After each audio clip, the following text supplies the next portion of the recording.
Guys, it's Drac, and today's video is a little bit unusual. Normally, I do not do any sort of other featured videos or anything, but I get a ton of requests for them now. Normally my upload schedule is just so heavy that I don't have time for them. In addition, they're usually mods from fans that are things that I've already done before. Now this is something that is just exceptional. So for those of you wondering, how do I get a blaster featured on Drac's channel, the answer is to just do something phenomenal, do it over the top, and do just a really great job on something that nobody else has done before. So today's mod is actually a featured mod from a Singaporean nerfer named Gavin, and it is just so cool that I wanted to share it with you guys and show you what was up. It's just a really cool mod. You can see here that we're using a Raven as a base, so it's already a mod after my own heart. There is a custom scope, 20mm Picatinny rail attachments, then you've got a rough cut integration onto a long strike barrel. Everything's painted to match, and he found one of the really cool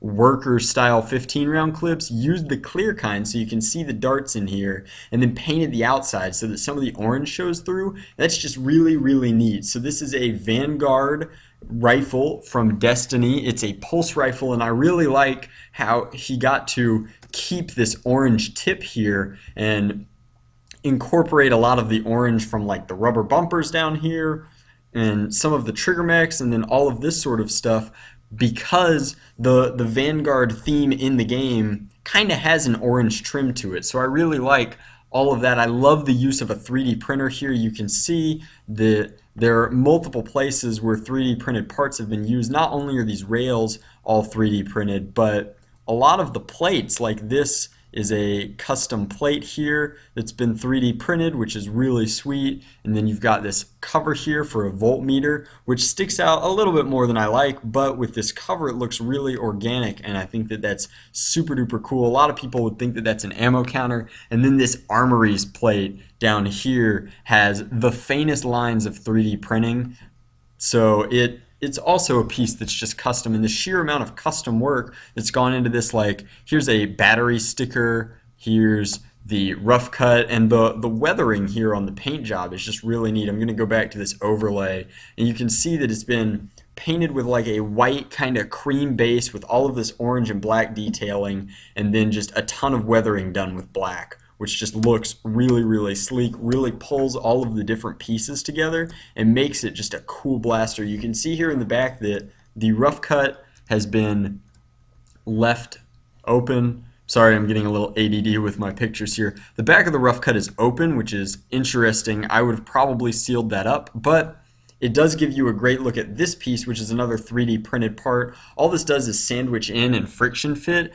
to set the rough cut into a permanent slam fire mode, which means that you don't have to keep the trigger for the rough cut, which narrows its profile a little bit, and all blaster shots are done just by pulling the slide. It'll just work its way through as though it were permanently in slam fire and the trigger were always depressed, which is a really cool feature. I assume that this is fully detachable, which means that this can break down into two separate blasters, but why would you want to when it all blends together so seamlessly? I just think that this is a really cool mod, and when Gavin reached out to me, I wanted to feature this because I just thought that it was really cool. I've done a Destiny themed blaster before with my Thorn from a hammer shot, and this is just the next level. It's awesome work, and I really liked it, so I hope you guys enjoy it too. Gavin also sent me a video showing the blaster in its functional mode, firing both from its Raven and its rough cut, which is really neat. So I'm going to cut to that clip right now and show you what it looks like firing. I know that